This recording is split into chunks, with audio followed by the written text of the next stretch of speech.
Welcome to EMG Transformations with Dan Stoll. Each episode will empower you to ignite your inner fire and provide methods to maximize your mental and physical performance. Buckle up and get ready to spark your transformation with Nova Fusion. 3, 2, 1, 0. Liftoff. We have a liftoff. Welcome to EMG Transformations. Today I have the pleasure of featuring Ed Cohen. Ed is an author, university professor, and survivor. At age 13, he was diagnosed with Crohn's disease, a chronic, incurable condition that we share and is close to my heart as I seek to bring awareness and help as many people struggling in similar situations. Ed's illness induced a near-death experience in his early 20s, and to everyone's surprise, that was the moment that sparked his healing. Today, we will talk about his resilient story, the lessons learned on his 50-plus year journey battling IBD, and the art of healing. Thank you for taking time to come on the podcast today. No, it's my pleasure. Yeah, so before we dive into the details of your journey, do you mind first educating our listeners on what Crohn's disease actually is? So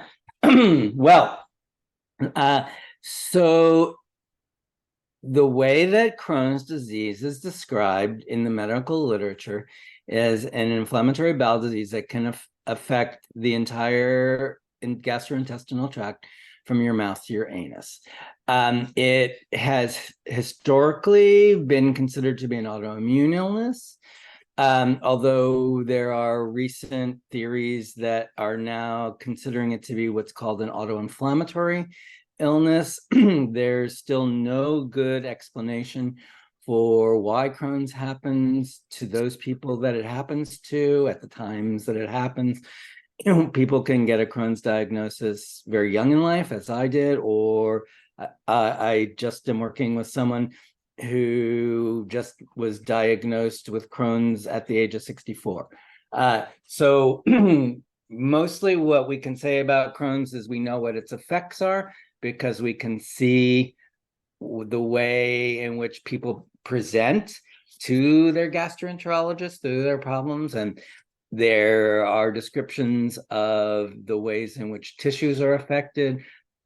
There are descriptions of the kinds of biochemical phenomenon that are thought to be involved in the processes, but actually there are no good explanations for what Crohn's actually is. And that's not that unusual.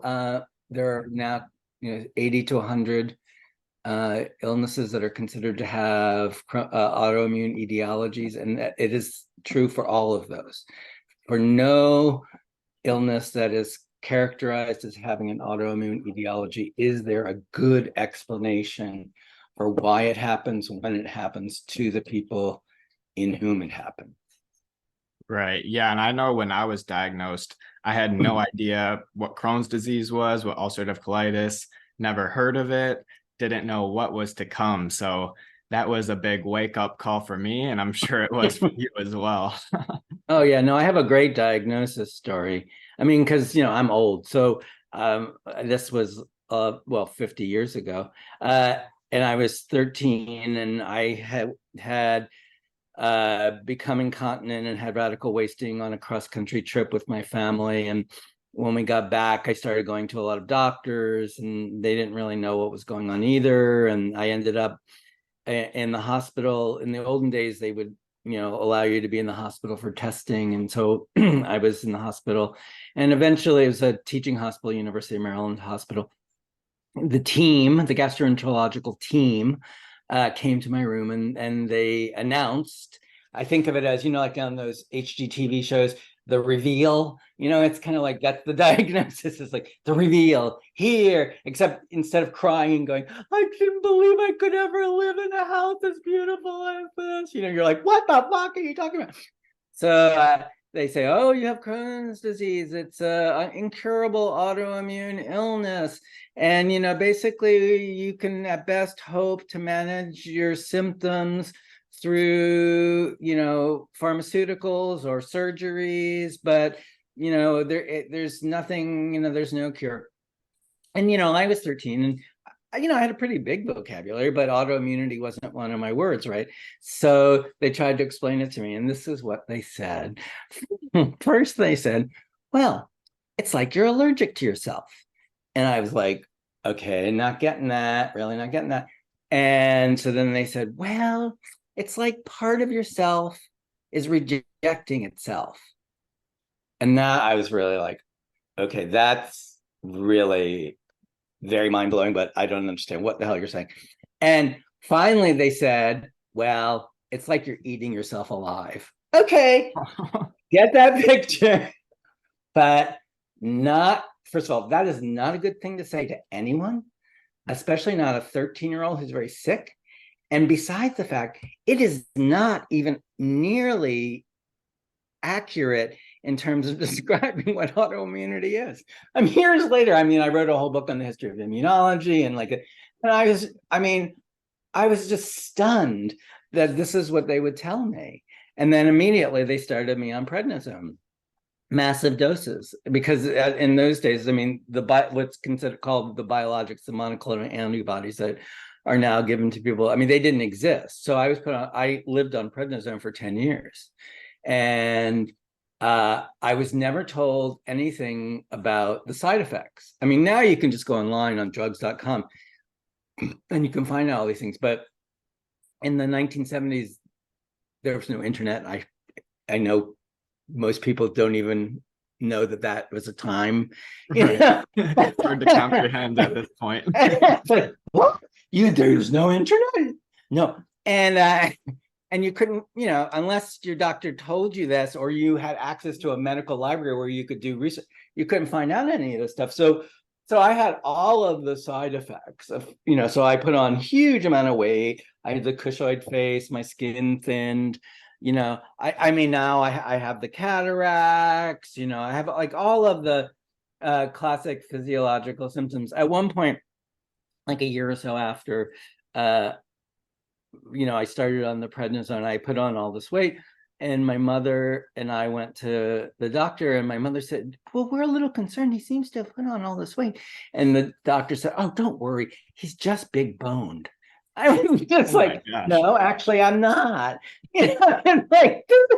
But the worst thing in a way was that prednisone also causes psychological symptoms, right? So, prednisone causes depression, anxiety, mood swings. These are all well documented, and I was on massive doses, and but nobody mentioned it to me at all. So basically, everyone just acted like, "Oh, you're an adolescent," So in fact, at one point, I knew something was wrong. It was, obviously, I was not, I was incontinent, I was on drugs, I was like fat, I was just horrible, and I asked my father, who was a physical chemist, and my father didn't think medicine was a real science, which it's not. Medicine's not a science, but therapy, that was just, forget that, that's just made up whatever.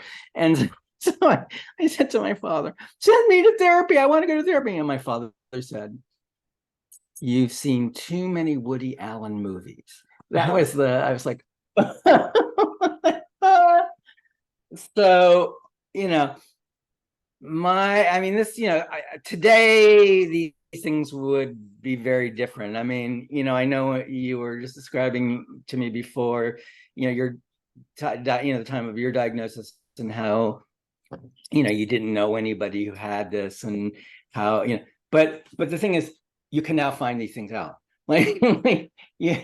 And there's the Crohn's and Colitis Foundation, which never wasn't there when. Now actually there's an autoimmune illness foundation that autoimmunity never used to be considered as a general category. Like when I was my previous book, so the book I just did was this one called On Learning to Heal, or What Medicine Doesn't Know. But before that, I wrote a book about the history of immunology, because I was like, because I was going back to being 13, and when I was being told, what is autoimmunity? Oh, you're eating yourself alive. I was like, okay, well, where did that bullshit come from? And in order to understand that, I had to go back and understand, well, where did this idea of immunity come from? And immunity is a really complicated idea. First of all, for more than 2,000 years, immunity had no biological meaning whatsoever. Immunity is a legal and political concept and strategy. It was invented in ancient Rome. It was an instrument of Rome's imperial power. It's a trick. It's a legal trick. Immunity is a way in which the fiction that the law is universally applicable can be set aside for certain kinds of exceptions, but without breaking the idea of the law's universality by saying that they're legal exceptions. So basically it says, though, in your case, the law doesn't have to apply, but we're going to say that that's a legal possibility, and therefore the law is applying when it's not applying. That's what immunity is. The law is applying when it's not applying. So now, like when Donald Trump, like we hear, immunity is still really important, right? That's why Donald Trump is going around saying, you know, I deserve immunity from prosecution because I was the president. I mean, it's still this thing that, but it never had a biological meaning until the 1880s, when this guy named Elie Metchnikoff did this experiment that was a kind of aha moment for him, in which he took a thorn and stuck it into a starfish larva and noticed that these, what we now call macrophages, what he called phagocytes, agglomerated around the tip of the thorn where it had been stuck into the larva. And he had like this aha moment. Oh, when the organism is attacked, there is a natural system of defense, right? So that these phagocytes, which were these amoeboid kind of cells, that they were the defense, they performed a defense function for the organism. And he was the one who named that host defense immunity.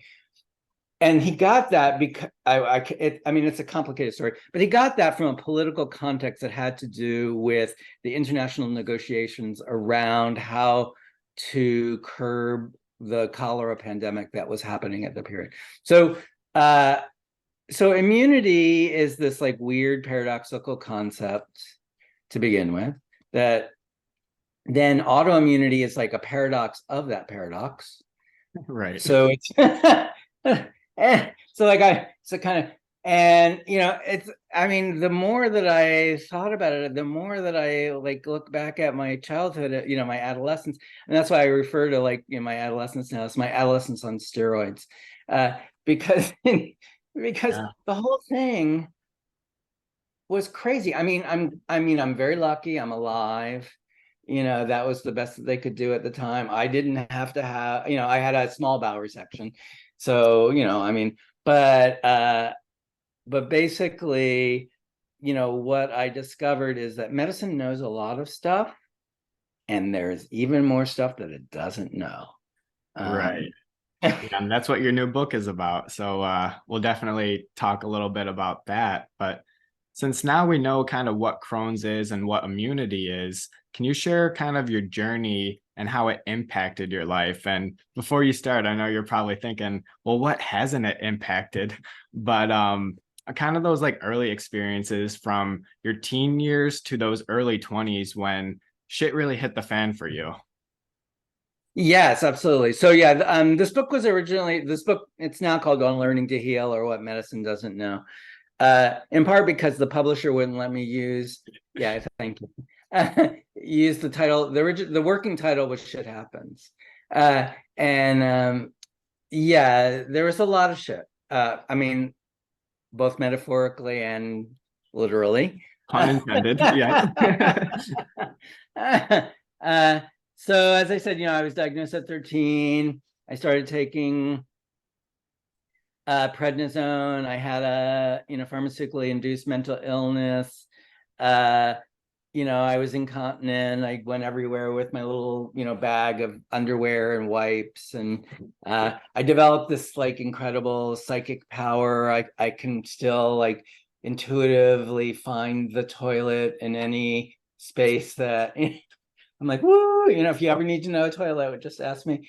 And my life was, I was a teenager. So on the other hand, I was in denial.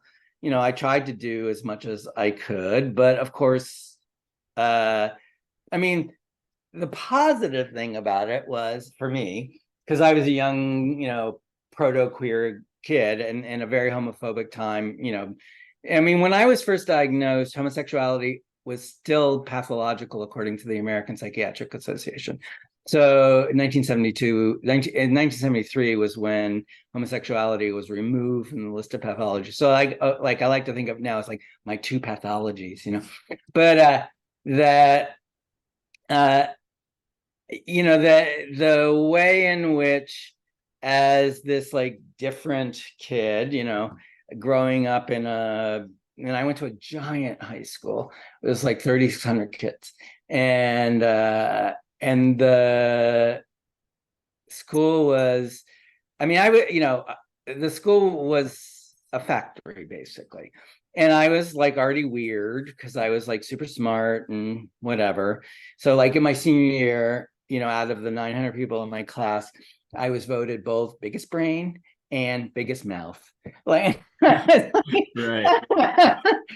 everything above the neck. That was me, but in my high school, they had in the bathrooms, they had taken down all of the partitions between the toilets because the boys used to go into the bathroom to smoke. So it was really horrifying to have to go to the bathroom and have massive like diarrhea with all of these boys, standing around. So eventually the school nurse took pity on me and allowed me to use the one private bathroom that the menstruating girls got to use. So it was me and the menstruating girls lined up to use the bathroom, which didn't do a lot for my reputation. I already was like the fag, whatever, but it was just really like, okay, here we go. Yeah. And the positive side of that is like I got out of having to take gym. That like in a certain way, the whole thing was worth it. And in our high school, you had to take 4 years of gym. I never took gym, and that was especially as a proto-queer kid, the locker room was not a good safe space for me. And I'm like, and retrospectively, that's the thing I think of, now after 40 years of therapy. I understand actually getting Crohn's was actually a super intelligent response to a circumstance in which I had very little control over my life, in circumstances that actually were quite deleterious to the person that I have become, right? And it was a way of making my suffering visible. My parents are lovely people and whatever, but they were both cultural Jews, atheistic, they grew up in the Depression. Like, if you weren't literally dying, you were just depressed or anxious, that was normal. Depressed, anxious. My grandmother was just like complete, neurotic, hypochondriacal. Literally when I got the Crohn's, everybody was like, oh, it's like your grandmother. And I'm like, what? You mean like I'm nuts like she is? So, but so like actually getting a physiological manifestation that people had to pay attention to, that was really helpful. It was horrible, right, but it also meant that people understood that I was suffering, that I was in pain. It was displaced, it was somaticized, and that's one of the things that I can say is like, once I understood that there were other factors that were involved that were psychological or spiritual or cultural or, and could begin to work on that, then I didn't need those symptoms anymore. Right. Like, and that's, instead, I've come to kind of understand that when I do have symptoms, we all get different things. I still have occlusion sometimes, or, in really bad periods, I've had fistulas or whatever, but I can now understand that, think of it more as a barometer, like, oh, if something's happening, I'm like, oh, that probably means something else is going on. Right. It's Like, oh, smart. maybe, hey, so rather than being like, oh, this is an affliction, I'm like, oh, this was a kind of, a sensitivity to a circumstance that was actually quite difficult, in which I had very few resources. The only resources that I had available to work with was my own body. Like, as an adolescent, in the circumstances that I was in, that's all that I could do. I couldn't do anything else.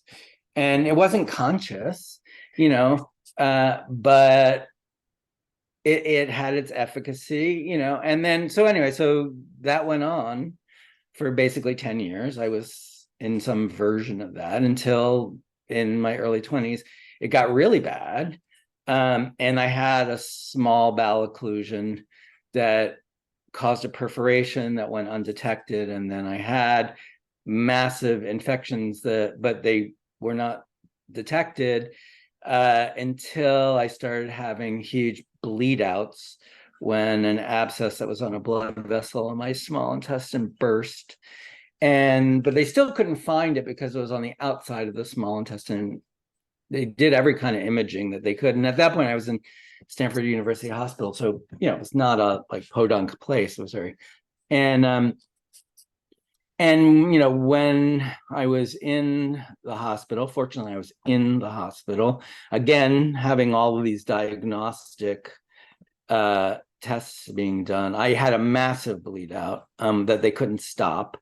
And they couldn't, they were trying to, get my blood pressure up enough to rush me to emergency surgery. And at that point, I had what I now understand as a sort of out of body near death thing, which, at the time I had no idea such things existed. My parents were like really dogmatic atheists. In my family, my mother was a communist, my father was a physical chemist. Matter was all that mattered.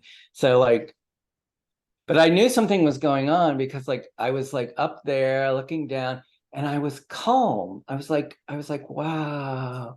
And after all the years on prednisone and everything, and being in the hospital, I was not a calm person. So when I was calm, I was like, wow, this is different. like what? Eventually they got me to do emergency surgery. They did the small bowel resection. It turned my liver was completely fucked up. I was, I was in the ICU for a while, and then I had to be on massive doses of IV antibiotics. So I was in the hospital for a long time. And during that period of time, I spontaneously started going into these trances. And that was really, I had no frame of reference for this. And so I didn't think anything about it. I just, basically I could listen to music, and I could go to this other zone where it was sort of filled with light, and somehow I could gather this light, and all I did was pack it around, the places that had been operated on, because I was in pain, right? And I just thought, this is pain management. And it was I was literally dampening. It was okay, I'm going to put dampers around, the places that are in pain. And then I could just really fall into some super peaceful place. And anybody who's ever been in a hospital knows that that's not a hospital. Hospitals are not peaceful places. Definitely not. And at first it freaked the nurses out, because they'd come into the room and they'd try to get my attention, and I'd be dead to the world. And, obviously that's not good in a hospital situation. But then they realized if they shut off the music, I would eventually come out of it. And then it was fine. Nobody cared. And then, months later, months later, when I finally was leaving the hospital, I had an exit interview with my surgeon. who was this very handsome, it was classic surgeon, he drove this very fancy Porsche sports car, and he said to me this thing, that just like seared itself into my brain. He said, "You're the sickest person I've operated on in 5 years who's still alive, and I have no idea how you got better so quickly."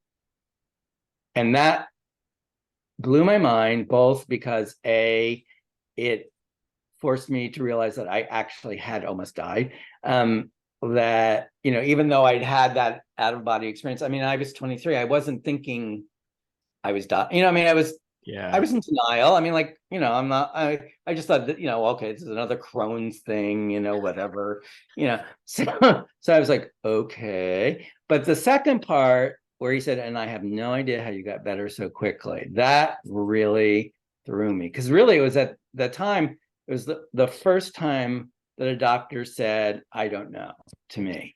Now doctors will say, "I don't know." I mean, that's a more common thing. But in the 1970s, that was not, oh no, this is the 80s. In the 1980s, that was not a thing, especially Stanford, whatever. But that really was that statement really changed my life. Because then I was like, oh, so what else doesn't medicine know? Like, that I know what they do know. And then I've learned a lot more about what they think they know. And also, because I'm a scholar and because my way of thinking about things is, how did certain ways of understanding come to make sense in the first place? I mean, that's the kind of intellectual work that I did. So I've done a huge amount of research on the history of medicine, the history of ideas about thinking about personhood, about what it means to be human, what it means to be a self, and all of those things are elements of the way in which we think about disease. But that all of that followed from that basic statement, I don't know how you got better so quickly. I was like, oh, okay, well, let me think about that. Let me think about that, and let me see. And then subsequently to that, then I had an epiphany. A few months after I was let out of the hospital.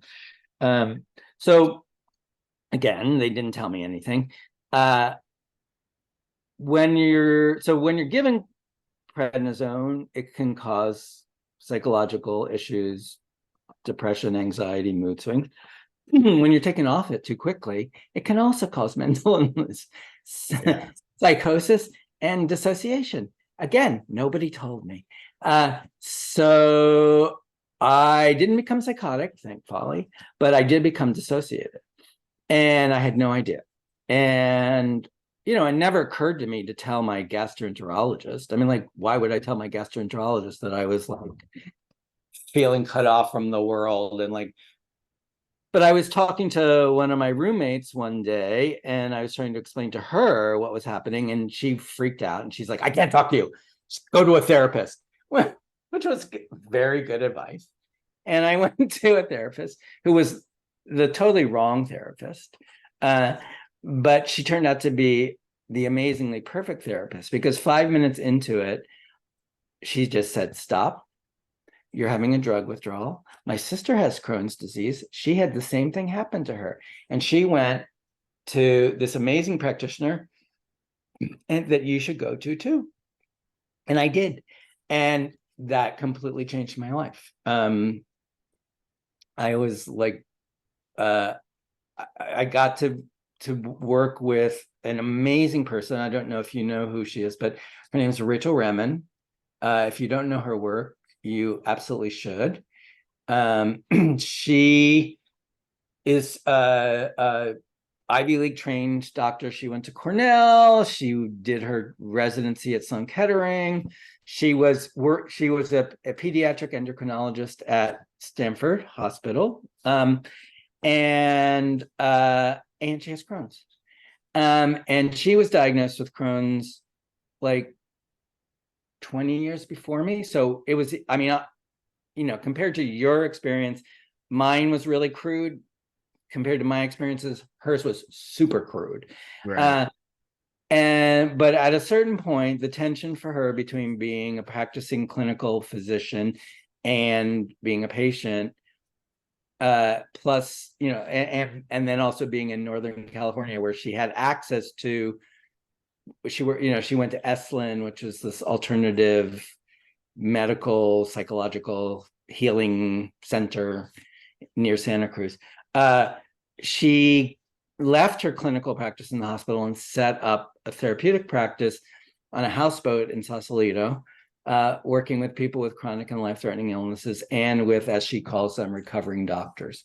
And I mean, that was just I worked with her right when she left her clinical practice, like right at the beginning of her career. Subsequently, she became, I mean, she's amazing. She wrote 2 New York Times best-selling books. The first one's called Kitchen Table Wisdom, and the second one's called Blessings My Grandfather Gave Me. And they're both amazing. They're international bestsellers. You can buy them in the airport. They've been translated into zillions of languages. She also co-founded Commonweal, which is a comprehensive cancer care institute in Bolinas, California. There's a Bill Moyer special on her and the center in a series called Healing in the Mind. She then became a clinical professor at UCSF Medical School. She started a course that's called The Healer's Art. That's now taught in like 80 to 100 medical schools around the country. I mean, she was amazing. And I was just so lucky that that I found out about her, and that totally changed my life. I mean, she was the first doctor to mention healing to me. Like in all of the time that I had been radically medicalized, the word healing was never mentioned. It was not a thing. And when I went in, and then when I had that experience with the trances, I didn't tell anybody, but then when I was trying to explain to her what my surgeon had said, and she's like, no, that happened. That was real. You have, she's like, and that she was the first one. She's, medicine knows many things, but it does not know everything. Right.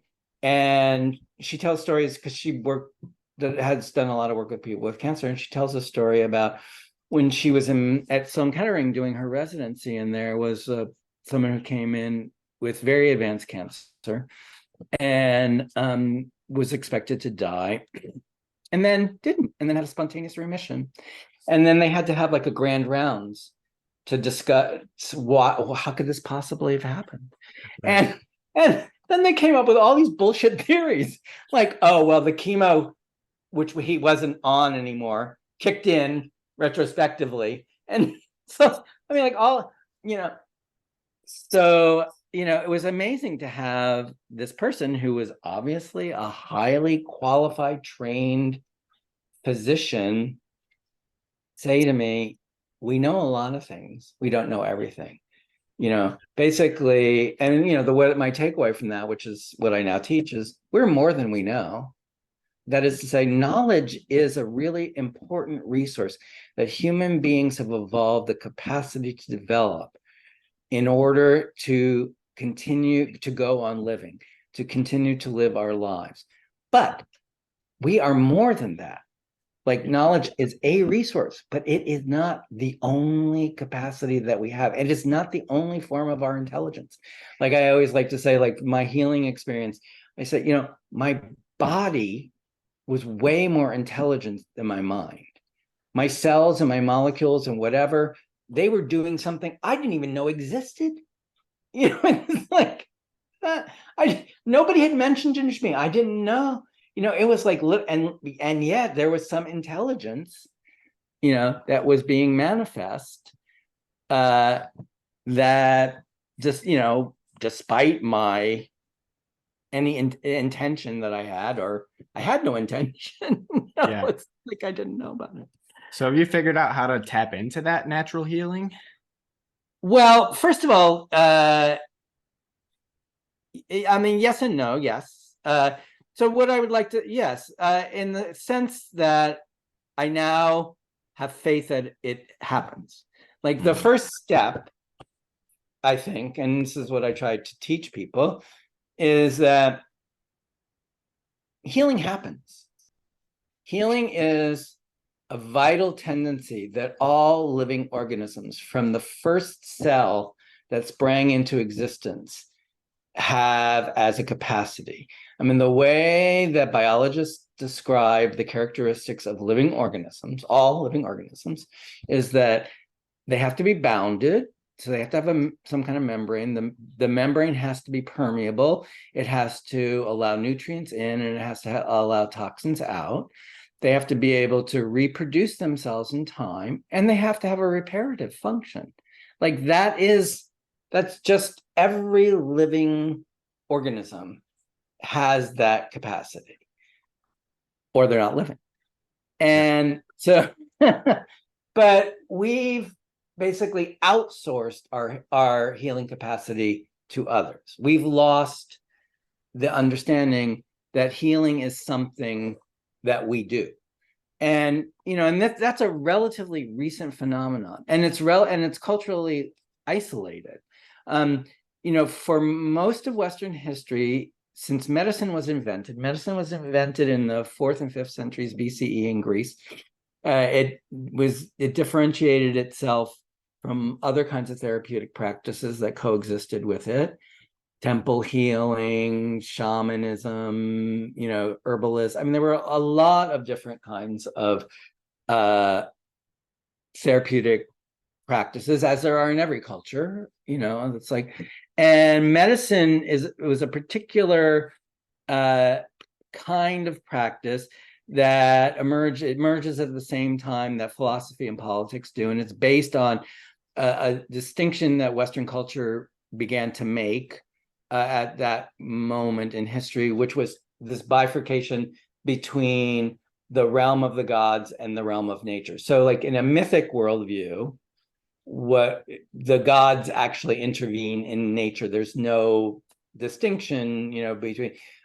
So what the pre-Socratic philosophers and what philosophy itself was predicated on was the idea that the gods and nature are two distinct realms, and that the natural realm, it has certain kinds of regularities that can be recognized, and that those patterns can be made sense of by through knowledge, right? So through knowledge. So medicine as a practice differentiated itself from all other kinds of healing practices by saying knowledge of natural forces is the best therapeutic resource that's available, right? So that's why why doctors are called physicians. The word physician comes from a Greek word physis, which means nature. So physicians are basically the spokesmodels of nature, right? Like that's and that's how they still function. I mean, even more so now, for the last 125 years, since medicine aspired to become scientific, because for the 2,500 years before that, medicine was the art of healing. And what medicine could do was to support and encourage the natural power of healing.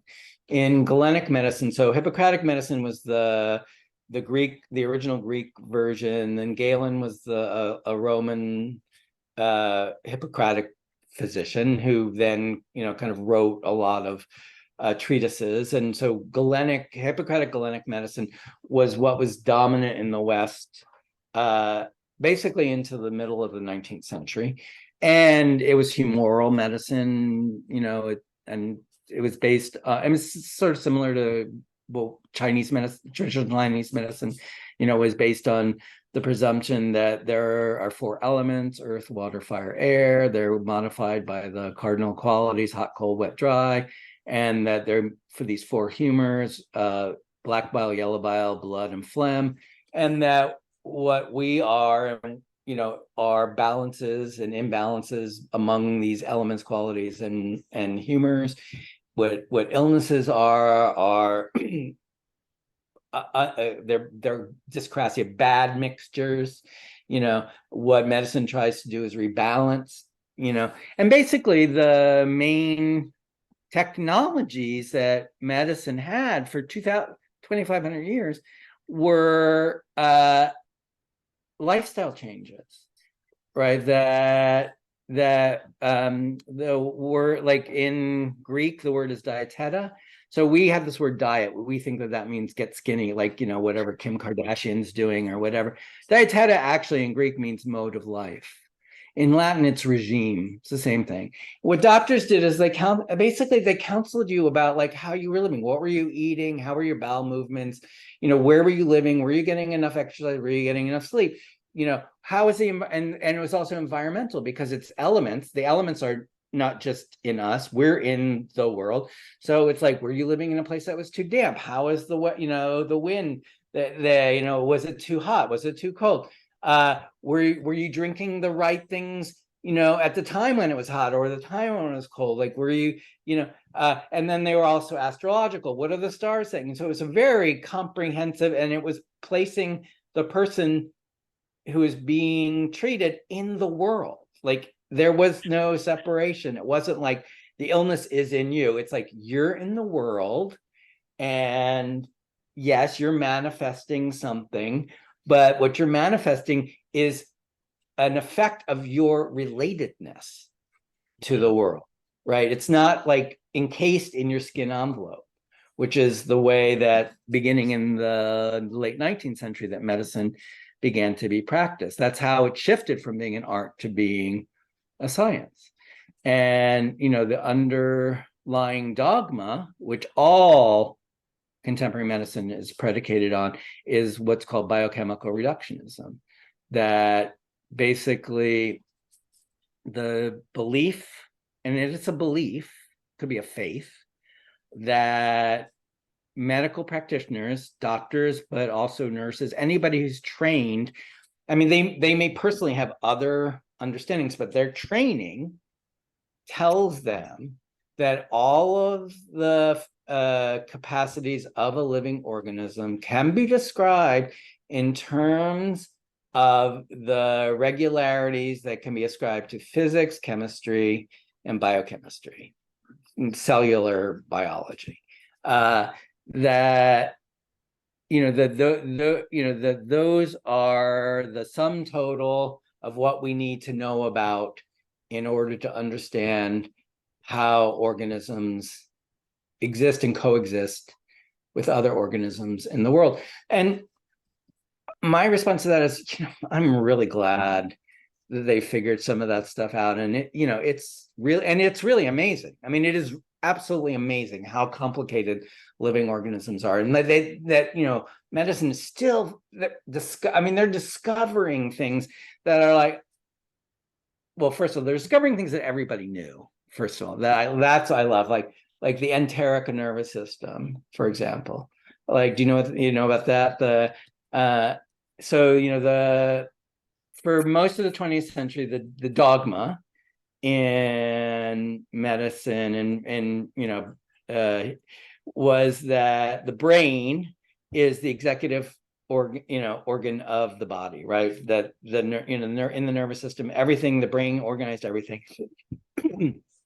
And but in the 1920s, there was this guy, I'm just getting his name right now, who was like, well, but it's weird because, why then does the gut have all of these, why is it so innervated? Like, why are all this nerve stuff? If it's just getting orders from the brain, that doesn't, but because this was the dogma, and it was like related to the way that organizational structures in the US were understood, that you needed a chief executive, and then everybody under the chief executive functioned in this way, right?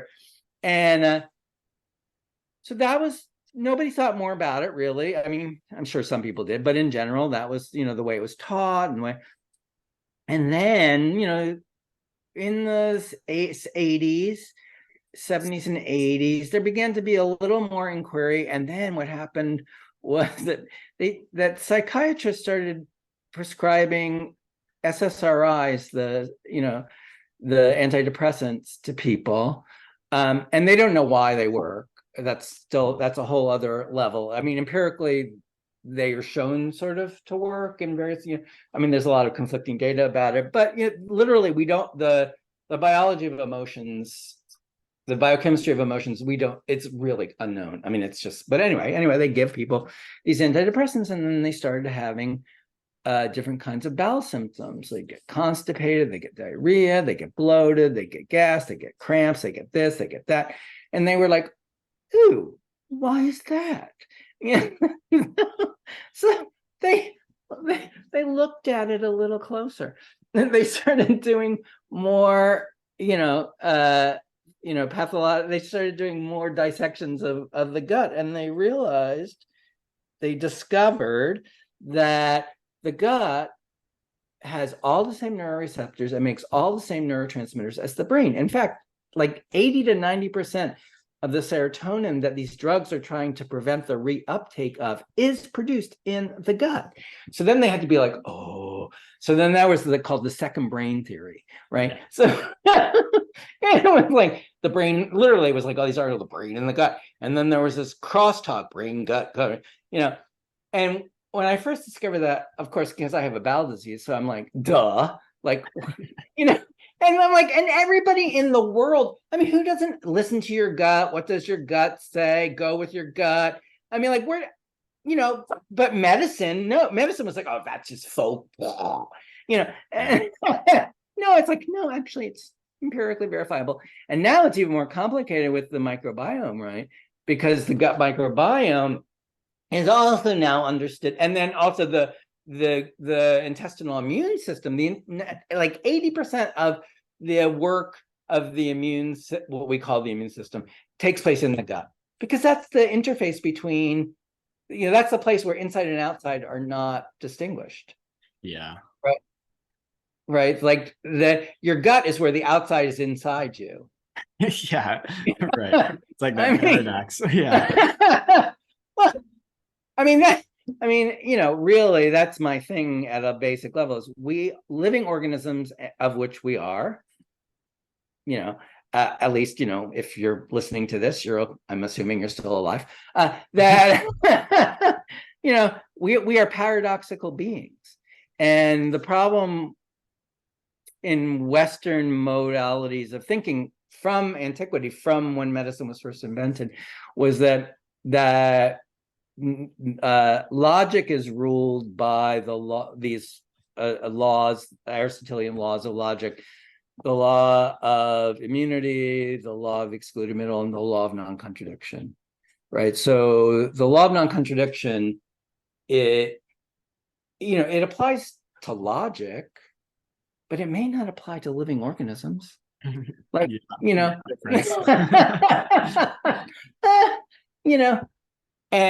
but that's, a criteria of what makes science. And, and that's one of the things, like I try to suggest in my work, and, especially in On Learning to Heal, when I say, we're more than we know, is like, there are aspects to what it means to be a living organism that are not governed by the law of non-contradiction. Like, that's why there are phenomenon that are contradictory. Yeah. That, I mean, like, one of the ones that I try to explain to people that people freak out about is, because medicine has this investment in the idea of curing, which curing is a fantasy. There is no such thing as a cure. I mean, it's more of managing it. Well, but I mean, cure is, so like, what cure implies is that you started manifesting some kinds of physiological effects that interrupted the way that you wanted to live your life in whatever context you were in, for whatever reason. We don't know why they emerge. And then you underwent some kind of medical treatment. And as a result, those symptoms disappeared, and somehow you were returned to the way you were before the symptoms started, right? So that, okay, first of all, there is never going back. Like life goes forward. It does not go back. You do not return to a previous state. And second of all, you have just gone through that whole experience. Like, why are you going to pretend that didn't happen? Like that changed you. Something happened, right? You were like the fantasy of cure gives over all of the power to something outside of you, and it actually negates your own experience that you just went through. And it's a fantasy. It's a desire that people have to have had nothing happen. And that's why I originally want to call this book Shit Happens. It's like shit happens. And when shit happens, and like my friends and I, we call it AFGO. AFGO is short for another fucking growth opportunity. Like, I love that. and it's like, why would you want to negate? This was an opportunity. This is an opportunity. It's something that was unpleasant. But it's an occasion in which actually you were dropped out of your life as it was going on before, and you have this period in which something else is going on. And what that period can allow you to do, I mean, of course, you need to have support, you need to have encouragement, you need to have resources, and I can say this, I'm a very privileged person. I have amazing, health insurance, and, I have a job. I mean, I'm a full professor at a university. They can't fire me. I'm like, who am I? I mean, many people have lived very constrained circumstances, but and without resources, and in the United States, I mean, like medical care is so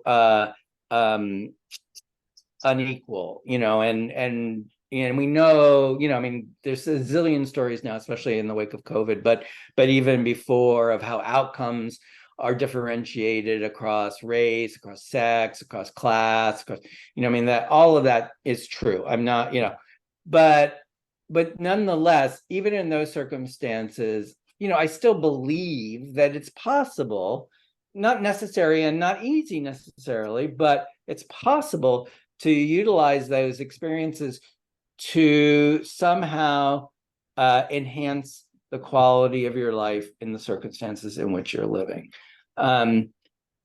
Obviously, it's easier for some people, but even like if you have a lot of resources, people don't use them.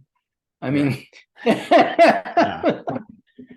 I mean, that's my whole philosophy. Experiences plus mindset equals growth. And we go through those experiences over and over, but until that mindset shifts and we want to learn, or we have the desire to do something, then we're not going to get that growth. And like you're saying, everything is a growth opportunity. It's not going to be like that until you have that mindset shift, and then you can start taking advantage of those experiences. No, absolutely. Well, that's why my book is called On Learning to Heal, because learning is an essential aspect of healing. Right. You never heal the same way twice. You always have to learn, like you always have to learn to heal at every moment. And so, that's like, for me, learning, healing, growing, developing, maybe evolving are all different aspects of our vital capacities as living organisms.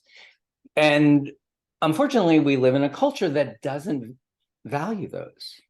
Like what Irving Goffman, who's a very famous sociologist, did this work in the middle of the 20th century, where he described what he calls the sick role, the role of the sick person. What's the role of the sick person? To get better, to become productive again, right? So the most important value in our insane pathological culture is making money, to make profit, either for yourself, but mostly most of us work to survive, to make profit for somebody else, right? That's like and like the idea that healing is a value, like that's my main hashtag now, healing is value. It's like, if we don't know that healing is valuable, we don't know that it's possible to know it's valuable, if we don't desire it, right. It still can happen. Like I'm like a living proof. Like I had zip idea that it's a thing and Yeah. it can happen. But if we desire it, if we value it, if we're willing to grow and learn, then it becomes easier. We actually can allow ourselves to have access to other kinds of resources that help to support and encourage that capacity, which is our birthright. Like it is our birthright to heal. Everybody who is alive now knows something very important about healing. We just don't know that we know Yeah. it. I mean, that's why I say, so my thing is don't outsource your healing. Don't give it away. Right. Understand that there are professionals who have expertise that can support and encourage you in the process, but you are, the process is you. And like it is you. It's your life. It's like this is happening, and your life is happening in a context of your family, your community, your nation. I mean, healing is also, I mean, one of the things I'm always aware of when I'm talking about it is it can seem very individualistic, like I'm healing. No, it's like healing is always a collective phenomenon. We only heal in context. There is, I mean, my basic thing is there is no individual. There's only an individual in a context. Like, it's like the same thing. There's no baby. There's only a baby and an adult. Like a baby by itself is dead. Like there is no individual without a context. It's just that it can't happen, right? And the contexts are material, but they're also cultural, they're economic, they're political, right? And at this point, we're highly aware of it. I mean, this is what COVID should have taught everybody, right? That the idea of being an individual is biologically counterfactual, right? We are connected to each other all the time. Like the example I'm always using is like at the beginning of the COVID, when they didn't really understand like how it was, being disseminated. And they told us not to touch each other. And people were really freaked out. And why? Because we touch each other all the time, Yeah. And in fact, the word contagion means touching together. Right. That's what it is. And epidemics and pandemics only happen in complex human contexts, right? Hunter-gatherers did not have epidemics. I mean, if a little group got something and they all died, they died. It didn't go anywhere else. It was just like, and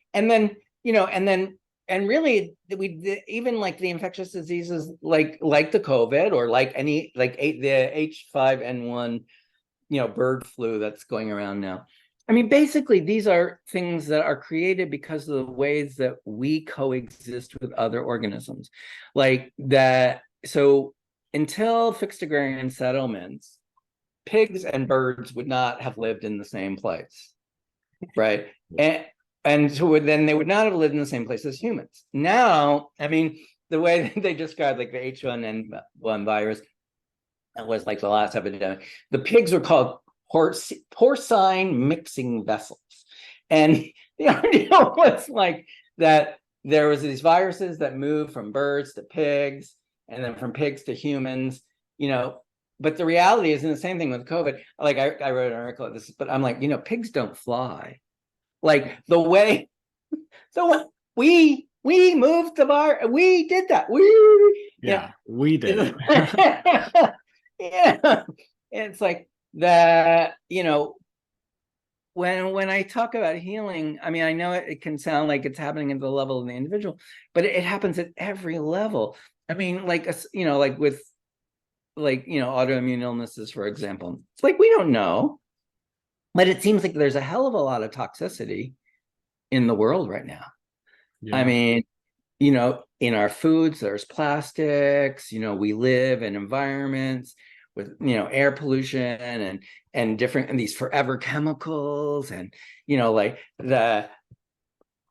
it's like and then you think about, well, okay, we our flesh can get toxified, but the planet's being toxified, right? I mean, it's like, we need healing at so many levels. We need healing at a physiological level. We need healing at community levels. We need healing at psychological levels, community levels, at societal levels.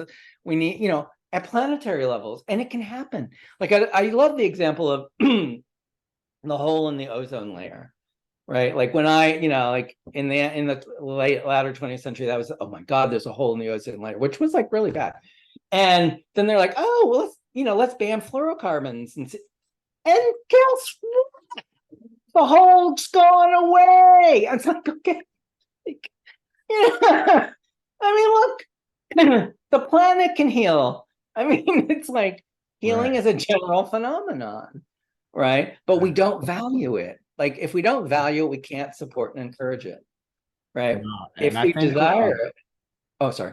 No, I was going to say, I think we look for medicine to do the healing instead of just recognizing that we have that own natural power to heal ourselves. And we want that quick fix rather than discovering what we're really capable of. And, you talk about that and how to do it and how to tap into that. And that's what I want to bring more awareness for. Something in your book that really fascinated me was your connection with trees, because you mentioned how you haven't heard healing from the doctors or any of the medical people, but in your book, you said the trees helped you realize that you have the capacity to heal. And I was just really fascinated by that. And I'd love for you to just mention that real quick, if you could. Absolutely. So that's something that, well, I grew up around trees. Trees have been always very good to me. But I didn't really think about it. I had a very profound experience after I was released from the hospital, and as part of the learning to heal process, where I was in the woods one day and I felt something. It was as if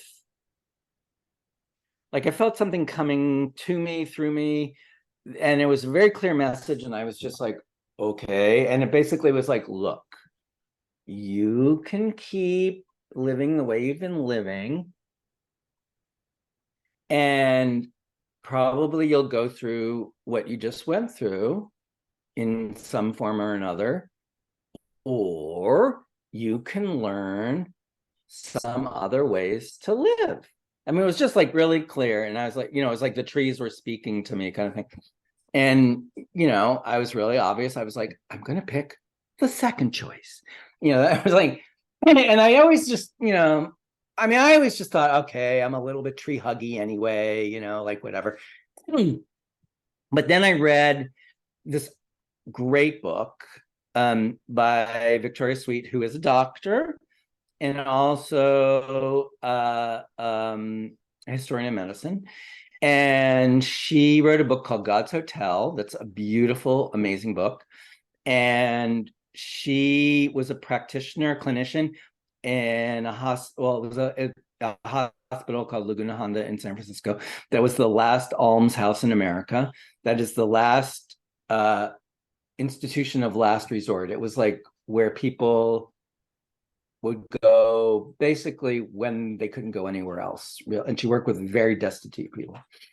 And in that context, she saw things happening that she couldn't make sense of through her medical training. She had gone to Stanford University Medical School. She was highly trained.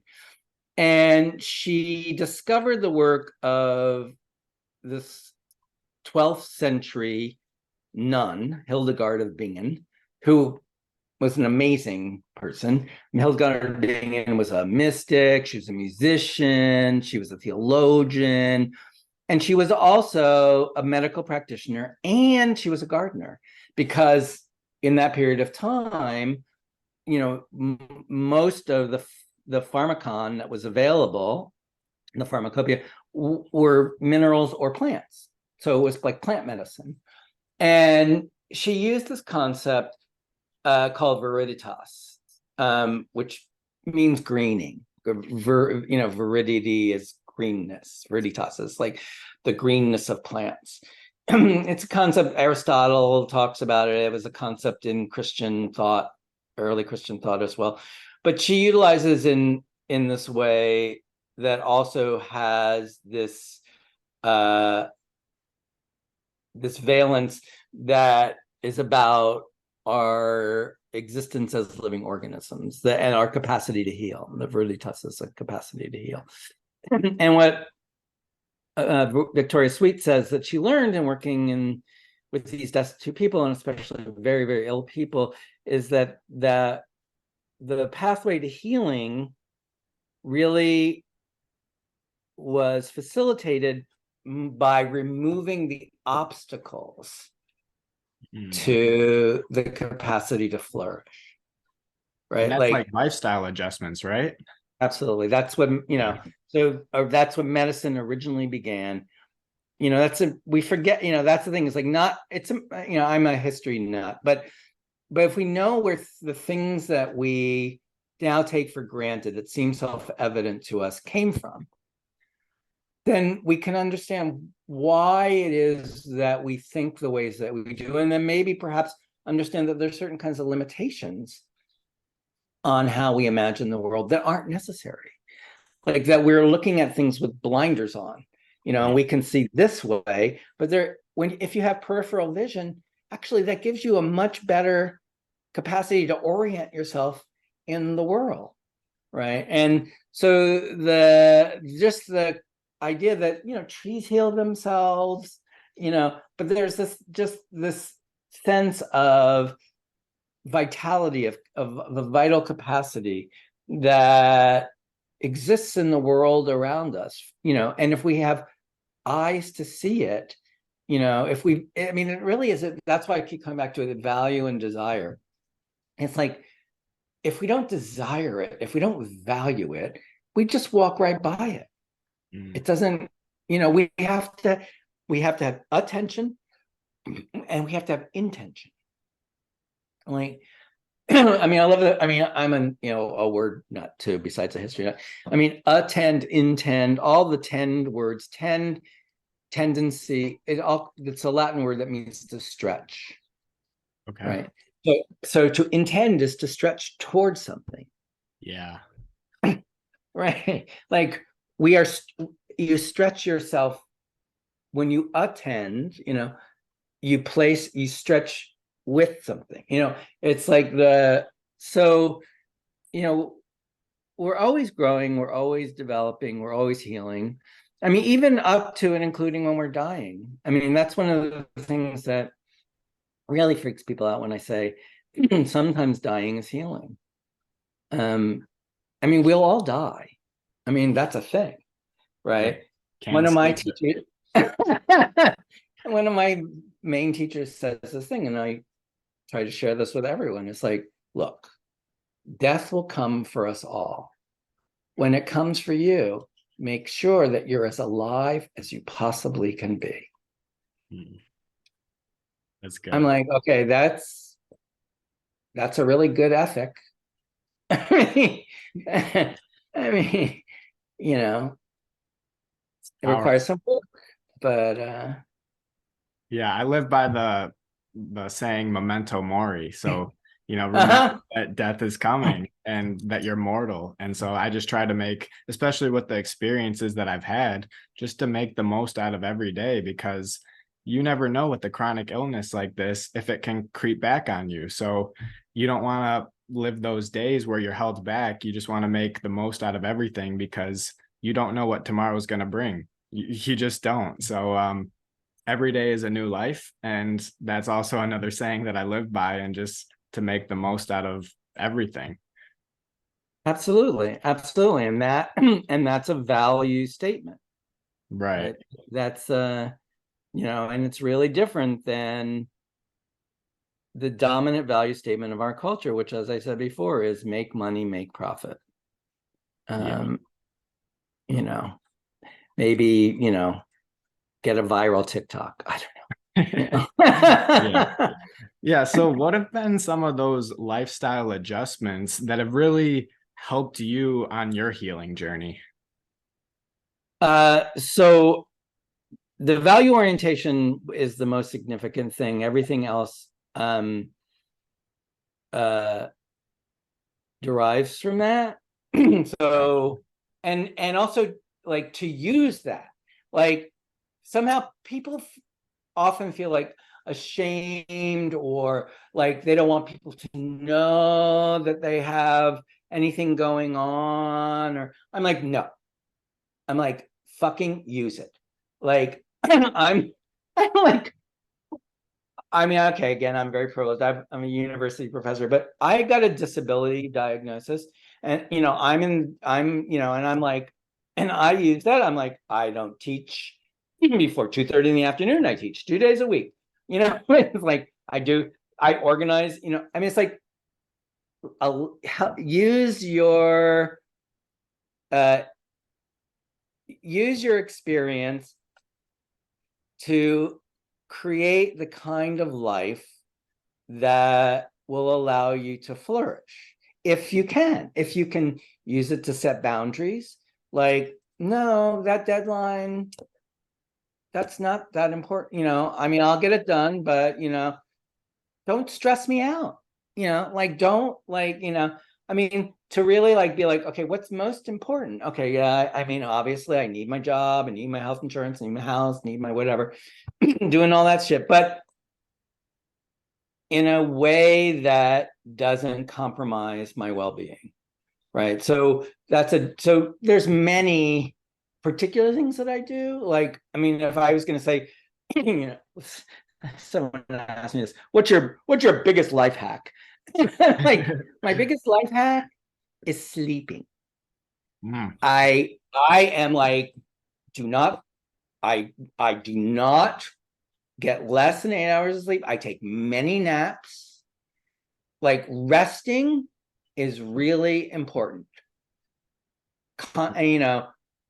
That part of the, like, we have to be the fear of missing out, we need to be productive, it's like bullshit. It's like, no, you can, and actually when you're rested, guess what? You actually can do more stuff in less time if you're actually rested. And if you're feeling well rather than not well. So like if you start feeling not well, lie down. Like, that's, I mean, also, like, try to inquire, what are the circumstances within which, certain kinds of symptoms have manifest themselves in your life. And if you can think of them in the framework of, this is not an affliction, but this is something that's emerged from the tapestry that I have been weaving, for my life. Like, how did this work? It seems weird, but how has this been working for me? And is there some way that I can utilize, my intention to realize the results that I was trying to get without manifesting the symptoms that I was using unconsciously? Like, so I'm a big fan of psychotherapy. I'm like, get yourself to therapy.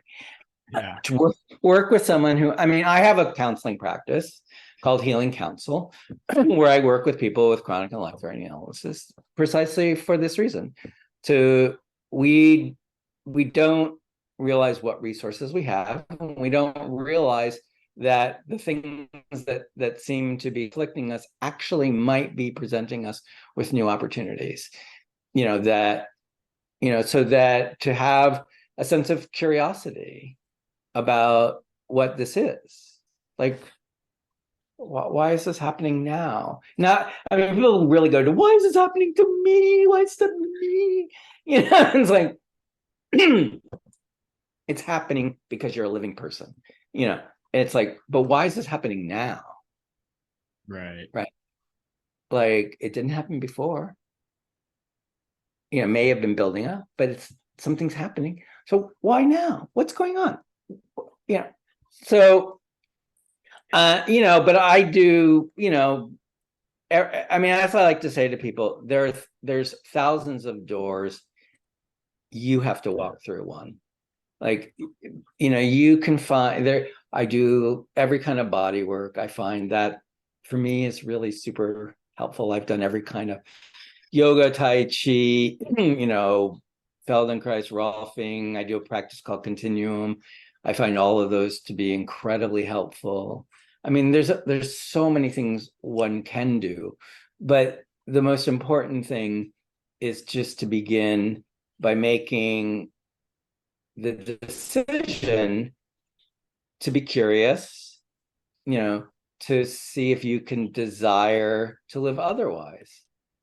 And then whatever the particular things are, diet, or I mean, I'm not going to compromise on the sleep, but like but there all of the other things that people do, supplements. I mean, I love the supplements. I love the acupuncture. I mean, there's many things, therapeutic techniques that you can utilize. But most importantly, it's like, don't outsource your healing. Take responsibility. Yeah, I love how you talk about the desire, because that truly is the first step to wanting that healing and receiving it, because your body does the work. We don't do the work. Our body just automatically does it. And, another thing is we just don't know what we don't know, but we have to take that accountability to realize that there might be other things that could or enhance our life. And then there's things that we're probably doing that are crippling us right now, that are holding us back. So we have to get that awareness and that accountability to really weed those out. And then we'll start seeing those results and the transformation. It's not going to be instant. It's going to be a process. But once we can do that weeding out of the garden, essentially, that's where those, like, all those tweaks will really develop into something that you feel. And you're gonna, I think I read in your book that healing is like a process, and it's not a result. It's a day by day process. 100 days later, you're still healing, and then one day you're healed. But it's kind of hard to, like, you can't map that out in a sense. It's just healing is healing. Right. Well, I think say healing makes time matter. Like literally, I love that. Healing is a matter of time. And it does, that's why, that's why I wrote a book called On Learning to Heal. It's like, I'm a teacher, so that's, that's my thing. I'm all about the learning, and this is not just, but this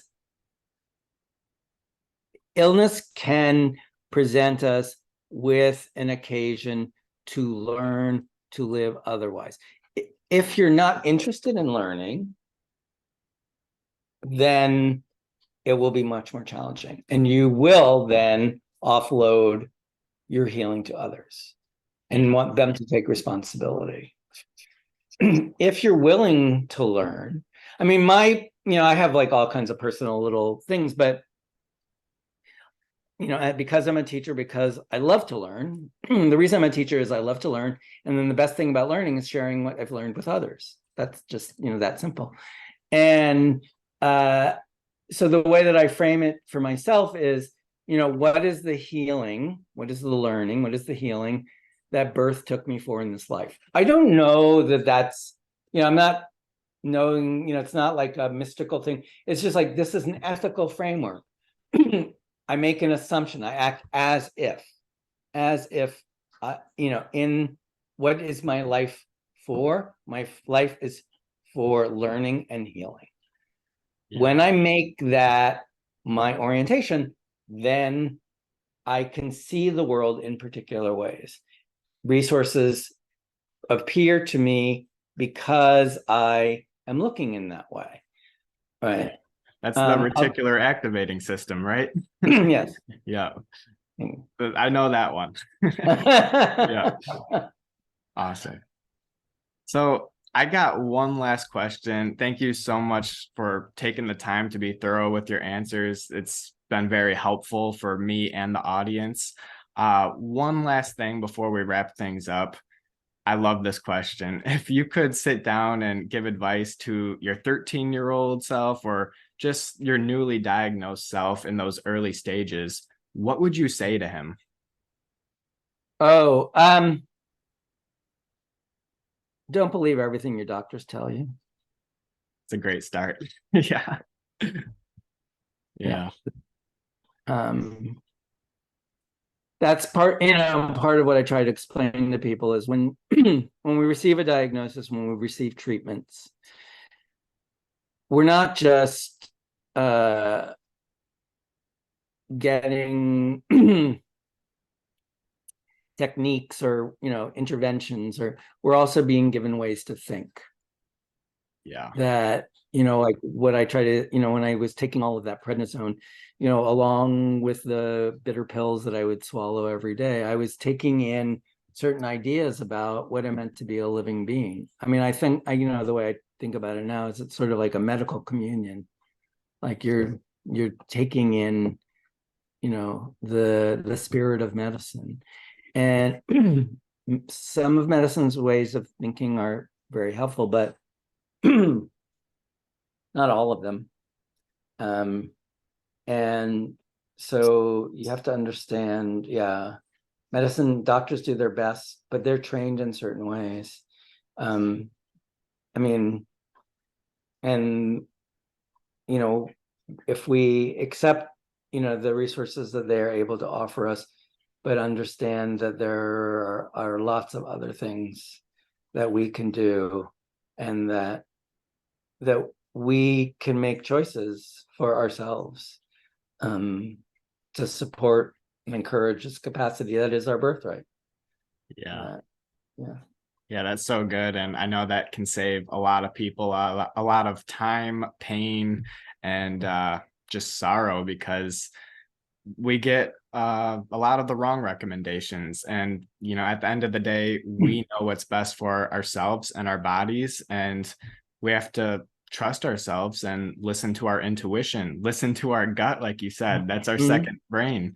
So yeah, I think that's so important. And I'm glad you touched on it, because I wish I could go back and, it could change some things, but, I wouldn't be the person I am today. But I know that it would have saved me a lot of heartache and possibly even surgery. Right. Like you just never know how one thing can lead to the next, and a life determining decision can be the result of that. So you really want to put your health in your own hands and do your own research, ask other questions, and just be curious, like you said.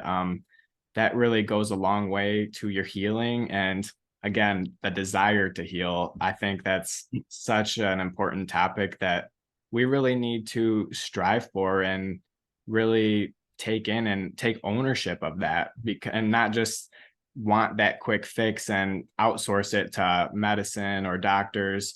We need to do that work ourselves. So I think this conversation was a great eye opener for anyone out there going through a situation, to show them that they can switch the tables and put the power back in their hands. No, absolutely. And to seek out people who, support you in that process. I mean, that's why, I started my counseling practice. I have 50 years of experience of living with this. And not a lot of people do. And to find people who will help you, who will support you. I mean, because though healing is our birthright, we do it with others, right? And so having a community, having a network, and then also like understanding that healing for yourself is also healing for others, and it's healing for the planet. Yeah. Like we're all part of this, and the more that we all focus not just on our individual healing, but understanding that healing is a value. The ozone layer can heal. Yeah. How do we make those choices that are about enhancing our capacity to live more vital lives? Yeah, that's so good. I know you got the book out, but let us know how else we can support you. Books right here on learning how to heal. So if anyone, I'll drop the Amazon link. Here's a first look of it so you know what you're getting. And yeah, just let us know how we can stay connected with you and what you're working on now. Yeah, so I mean, if people are interested, you can look at my website. It's healingcouncil.com. Okay. It explains my practice. And it also, you can buy my book through there. You can also listen to a bazillion podcasts that I've done, if this hasn't been enough. And On Learning to Heal is the trade book. You can get it in bookstores near you as well as at Amazon. So, and I'm happy to, communicate with people. If you want to be in touch, there's a link on my website. You can write to me and I will be happy to respond to you. Awesome. I'll drop all those links in the show notes as well to make it easier for everyone to heal their lives and get on the right track with that. But yeah, Ed, thank you so much for taking the time to be here with me today and being vulnerable to share your story and the insights that you learned on your journey. You are a role model and beacon of hope for those battling Crohn's disease and anyone going through a tough time. You've been through it, and it's inspiring to show that others can get through that other side. It's been an honor, and I can honestly say that the world is brighter because of your light. Thank you so much for taking time to be on the podcast. Well, thank you for having me. That was beautiful. Thank you. Yeah, of course. It's been great. Transform your health and life with the Nova Fusion 21-day Wellness and Resilience Challenge. We're bringing the heat with daily inspiration, education, downloadable resources, and challenges to get and stay on fire. You're not going to want to miss this epic experience with us as we stack massive momentum, develop strong bonds, and create lasting lifestyle changes together. It's time for you to get in the room, ask advice from gladiator guest speakers, realize your untapped potential, and spark your transformation.